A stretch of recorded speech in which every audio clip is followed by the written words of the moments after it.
The afternoon sunlight filtered weakly through the lace curtains, painting fragile shadows on the tiled floor. The house smelled of fresh lilies and roasted lamb, but to her, it all felt hollow. Maria stood quietly near the kitchen doorway, her hands still damp from washing the dishes, when she heard laughter echoing from the living room.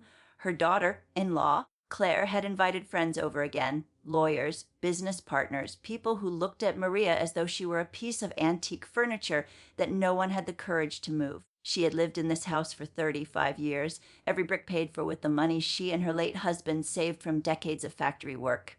Yet now, she was treated like an unwanted guest. As Maria carried a tray of tea toward the guests, she could hear Claire's voice, sharp, amused, and full of that casual cruelty that always came with her smiles. "Careful with that," Claire said as Maria entered. "The china's delicate." The guests chuckled politely, but one of them whispered, "Oh, how sweet you have the help serving tea." Maria's hand trembled slightly, but she steadied it. She didn't correct them. She had learned long ago that silence hurt less than confrontation. Then came the moment that shattered what little peace she had left. One of the guests, a woman with diamonds heavy around her neck, said she needed to use the restroom. Maria, being kind, gestured toward the hallway. But Claire's voice cut through the air like a blade. "No, not that way. The servants' entrance is around back." The room went silent for a second, then laughter filled it again. "You're just the grandma," Claire added, smirking. "You should know better." Maria froze. For a moment, she thought she had misheard. Her son looked up briefly, then looked away. No one defended her. The blood rushed to her face, and her eyes burned, but she didn't say a word. Instead, she placed the tray down carefully, as if nothing had happened, and turned away. In the quiet of her small bedroom at the back of the house, the one she used to rent out to tenants when times were hard, Maria sat on the edge of her bed, listening to the laughter that floated through the walls, her hands clenched in her lap. The humiliation stung, but beneath it, something old and steady began to stir, something she had buried years ago when she first handed over the house keys to her son. Tonight, for the first time in years, she wasn't going to cry. She was going to remember whose name was still written on the deed. The days that followed passed in a quiet fog. Claire barely spoke to Maria unless it was to issue some polite command disguised as kindness. "Could you iron this blouse? The maid's off today." Or, "Would you mind picking up the groceries? I'm far too busy with the charity event." Maria did everything silently, without protest. But behind that calm exterior, her mind was no longer dulled by routine. She was watching now, listening, remembering. Every whispered conversation that stopped when she entered the room. Every sudden pause when her name was mentioned. Something was happening in the house, and it involved her. It started with the missing mail. Important-looking envelopes that used to arrive for her, bank statements, property tax notices, pension letters, had stopped coming. When she asked her son, Mark, he brushed her off with a distracted smile. "Everything's online now, Mom. I've just consolidated the accounts to make it easier. Don't worry about it." His tone was gentle, but evasive. That's when the first seed of doubt took root. One afternoon, as she dusted the bookshelf in the study, she found a stack of documents tucked beneath a pile of magazines. Her name was on the top sheet, bold, typed official. A property transfer draft, the house's name and address, the land title number, all there. And in small print at the bottom, a space for her signature. Her heart pounded. She read further. It wasn't a sale. It was a gift deed, transferring ownership of her home to Mark and Claire, out of familial goodwill. Her breath caught. They hadn't asked. They had simply prepared everything, waiting for the moment she'd be pressured into signing. That evening, she tested her son with care. Over dinner, she said softly, "I was thinking about getting the house repainted, maybe the living room before the rains." Mark didn't look up from his phone. "It's not necessary, Mom," he said absently. "Claire's already arranging renovations. We'll handle everything." The word stung. "We'll handle everything." The house that had once been her pride had become theirs in their minds. Later that night, Maria overheard them arguing in the kitchen. Claire's voice was low but tense. "She still hasn't signed. The lawyer needs that signature to finalize the transfer." Mark sighed. "She's old Claire. She doesn't understand the paperwork." There was a pause, then Claire's cold reply, "Then make her understand. I'm not raising our children in a house that isn't legally ours." Maria stood outside the door, her breath trembling.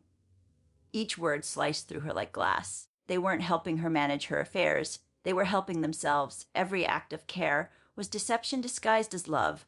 Her son's gentle tones, Claire's smiles, the dinners they invited her to, all calculated steps toward erasing her from her own life. That night, She pulled out the old wooden box where she kept her husband's documents, insurance, property papers, and the original house deed. She traced her name on the fragile paper, faded but still legible, Maria Elena Alvarez, the true owner. Her husband had once told her, "Always keep your name on the roof you built, no matter who lives under it." She had thought it was symbolic. Now she saw it was prophecy. The next morning, she smiled when Claire handed her another form to review. This time, she took it without a word and tucked it neatly into her apron pocket. The deception was still playing out, but Maria was no longer the unaware victim. She was waiting quietly for the perfect moment to end the charade, and she knew exactly where to begin. It was on a Sunday morning, crisp and golden, when Maria found what she had been waiting for. Claire and Mark were out at a friend's brunch, dressed in their usual expensive ease, leaving her to mind the house. The silence was different now. It didn't feel empty. It felt like opportunity. She moved through the rooms she had once polished with love, now stripped of warmth and replaced by the sterile perfection Claire adored. Every photograph on the wall had been rearranged to feature them, Mark, Claire, and their two children. Her own picture, once proudly displayed near the mantel, was gone. She had become invisible in her own home. She went into the study, her heart steady. The papers she'd found weeks ago had been missing since that night she overheard their conversation. She suspected they'd hidden them somewhere new. She began opening drawers one by one, careful, deliberate, bills, receipts, invitations. Then, at the bottom of a locked cabinet, she found a manila envelope. She recognized her own handwriting on the corner, a note she had written years ago when she labeled every important file, but she had never seen this one before. She took a hairpin from her bun and picked the small lock with a patience born from decades of managing broken latches and stubborn doors. The drawer gave way. Inside, the envelope was thick, stuffed with copies of legal papers. When she pulled them out, her chest tightened. They were the final property transfer documents, completed and signed, but not by her. Her name was scrawled across the signature line, forged so cleanly that anyone else might have believed it genuine. She traced it slowly with her trembling fingers, fury rising beneath the quiet. Her son's signature was there, too, neat and sure, right beside his wife's. They had done it. They had erased her from her own home, the house her husband had built with his hands and her sacrifices. They hadn't even asked. They hadn't thought they needed to. Tucked between the papers was a letter from their lawyer. It read, "Congratulations on the successful transfer of property ownership. The new deed will be processed within 10 business days." 10 days. That meant it hadn't been finalized yet. There was still time. Maria sank into the desk chair, the sound of her pulse roaring in her ears. Her hands shook, but her mind was sharper than it had been in years. She wasn't afraid anymore. She wasn't sad. She was awake. For the first time, she saw the full picture. The dinners, the fake affection, the offers to help manage her documents.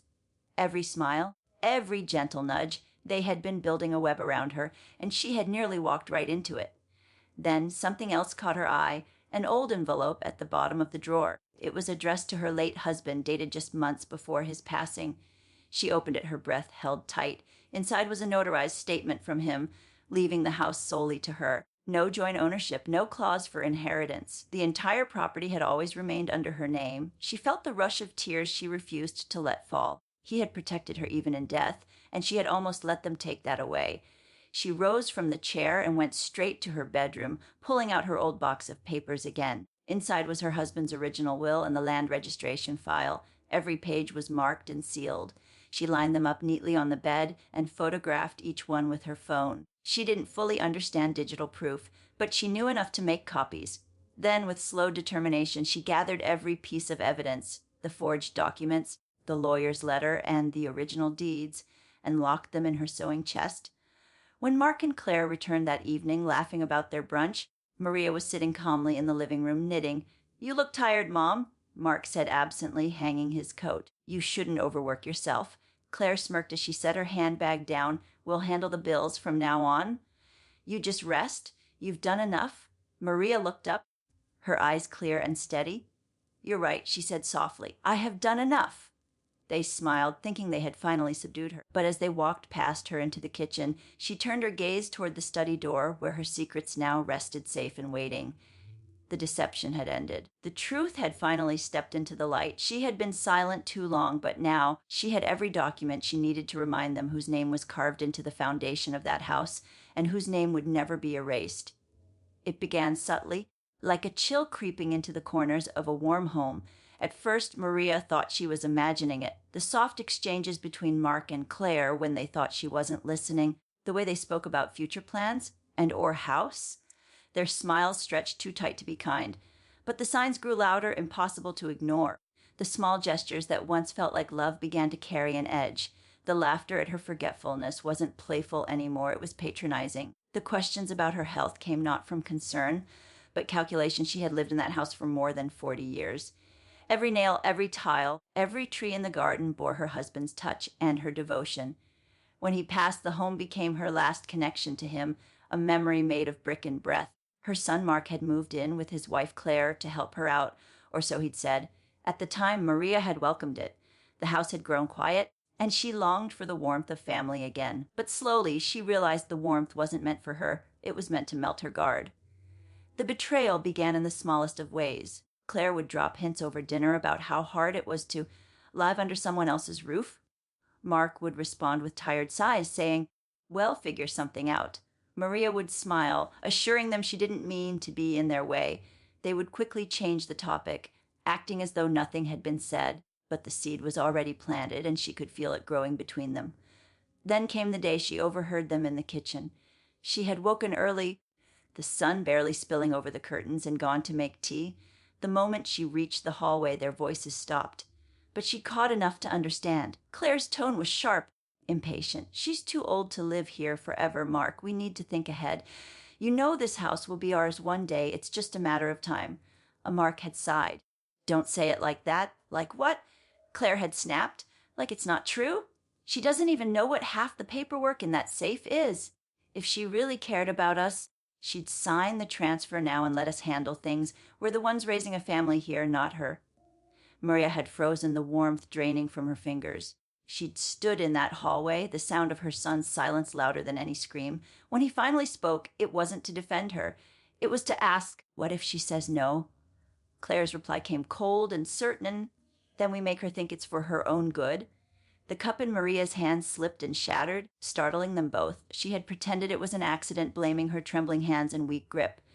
They had rushed to her side, all fake concern and sugary words. But the mask had cracked and Maria saw through it completely. That morning, the betrayal had finally taken shape, not as a single act, but as the slow, deliberate stripping away of her dignity by the two people she loved most. After that day, she watched everything with new eyes. Claire began managing the bills to reduce her stress. Mark insisted on taking over her bank errands, saying she shouldn't strain herself. The gardener who had worked for her for years was suddenly dismissed without her knowledge. Too expensive. Claire had explained with a shrug. Every decision, every change was presented as kindness, but it was control. The walls of her own home began to feel foreign, as though she were a guest overstaying her welcome. One afternoon, she caught Claire in her bedroom going through her drawers. When Maria asked what she was doing, Claire smiled too easily and said, "Just organizing your papers. You're always misplacing things."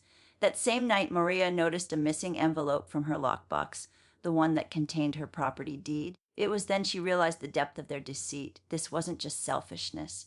It was theft wrapped in love, betrayal wrapped in duty. Her son, too, the boy she had raised with her bare hands, who she had fed when there wasn't enough to go around, had chosen silence over her. And Claire, well, Claire never hid her disdain. She had tolerated Maria only until she saw what she wanted: ownership.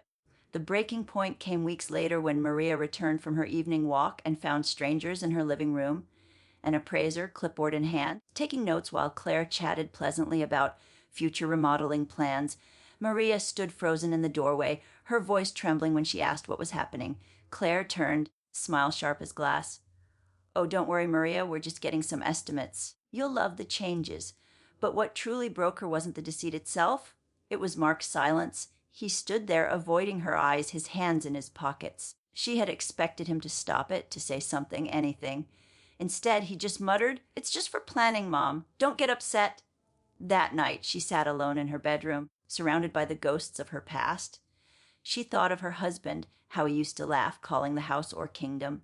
She had scrubbed floors until her hands bled, planted flowers until her knees ached, and gone hungry so Mark could eat. Every sacrifice had been made for him. And now, the son she had once rocked to sleep was standing beside a woman plotting to erase her existence. As the clock ticked softly in the darkness, Maria made herself a promise. They might have underestimated her. They might have mistaken her gentleness for weakness, her silence for surrender. But they would soon learn she wasn't just the old woman living in their house. She was the house. Every inch of it bore her name, her memory, her strength, and she would not let betrayal be the final word in the home she built with her love and her pain. The night after she overheard them planning to remodel the house, Maria didn't sleep. She sat in her dimly lit room, the ticking clock her only companion, and stared at the framed photograph of her late husband on the nightstand. His eyes seemed to watch her, calm but knowing. She could almost hear his voice saying what he always used to. You don't let people take from you what you built with your hands. That sentence became her fire. She realized that if she did nothing, they would take everything, not just the house, but her dignity, her story, her place in the world she had built brick by brick. For the next few days, Maria stayed quiet. She let Claire prattle on about new paint colors and kitchen upgrades, pretending not to notice the subtle changes, like the missing envelopes, the way her mail began arriving already opened, or how the property papers were now safely kept in Claire's filing cabinet. But behind her silence, Maria was making plans. She visited her old friend Arturo, the lawyer who had helped her and her husband draft their wills decades ago. His hair had gone white, but his mind was as sharp as ever. When she showed him copies of her original documents, the ones she had wisely stored in a safety box years ago, he smiled knowingly. You were always smarter than you let on, he said. Together, they worked quietly, drawing up new papers. Arturo made sure everything was watertight. The title deed confirmed under her name alone, a living will that clearly excluded her son from ownership, and a new clause stating that if anything happened to her, the property would go directly to a charitable trust in her husband's name, a foundation that would help widows rebuild their lives. The same kind of woman Maria had once been. It wasn't revenge. It was justice. A week later, Claire and Mark sat at the dining table with a notary public, papers neatly spread out. Claire smiled sweetly, sliding a pen toward Maria. Just a few signatures, Mom, she said in that syrupy voice that had become poison to Maria's ears. It'll make everything easier for us to manage. You know we only want what's best for you. Maria's hands trembled as she reached for the pen, but not from fear. She looked at her son, hoping for even a flicker of shame, of hesitation, of love. There was none. He avoided her gaze, tapping his fingers nervously on the table. She signed the papers with a shaky hand. But what Claire didn't realize was that these documents, carefully switched by Arturo and notarized that very morning, were not what she thought they were. They didn't transfer ownership. They revoked every previous agreement and reinstated Maria as the sole legal owner. Claire smiled triumphantly, thinking she had won. Maria simply folded the papers, thanked the notary, and excused herself to her room. That night, Maria called a locksmith. The man arrived quietly at dawn, as the world outside was still waking. By the time Claire and Mark came down for breakfast, the locks had been changed. Claire's face twisted in confusion, then fury. "What's going on?" she demanded. Maria stood by the door, her voice calm and steady. "I think it's time you both found a place of your own," she said softly. "You've been very comfortable here for too long." Mark blinked in disbelief. "Mom, you can't be serious. This is our home now." Maria looked at him, tears threatening but never falling. "No, son. This was your father's and mine. You were only ever a guest." She handed them an envelope containing copies of the legal documents. "You might want to read those before you call your lawyer." Claire's voice rose into a shriek. "You can't do this! You're old. You don't even understand what you've done." Maria met her gaze and smiled faintly. "Oh, I understand perfectly. I may be old, but I'm not blind or foolish. I watched you both try to erase me from my own home. But what you forgot," she said, taking a step closer, "was that this house knows who it belongs to." By the afternoon, their belongings were outside. Claire screamed, threatened lawsuits, called her names. Mark tried to reason, but his words were hollow now. For years, Maria had loved him enough to give him everything. Now she loved herself enough to take it back. 2 days later, a letter arrived for Claire and Mark from Arturo's office. Inside was a formal notice. Maria had not only retained full ownership of the house, but had also legally transferred it to the Miguel Reyes Foundation, named after her late husband. Upon Maria's passing, the home would become a shelter for widows and single mothers. Not a penny would go to her son or his wife. The story spread quickly through their small town. People who had once admired Mark's family began whispering about greed and betrayal. The woman Claire had mocked as just the grandma became a symbol of quiet strength. Local papers even ran the story under a bold headline: "Das Widow outsmarts family and property scheme, turns home into heaven for the needy." On the day the first group of women moved into the converted home months later, Maria sat in her rocking chair on the porch, watching the laughter of children echo in the yard. She felt her husband's presence beside her, proud and peaceful. Her son hadn't called since, but she didn't mind. Some silences bring pain, others bring peace. Justice hadn't come with vengeance, it had come with truth. She hadn't shouted or fought. She had simply remembered who she was, the woman who built her world with her bare hands and refused to let anyone steal it from her again.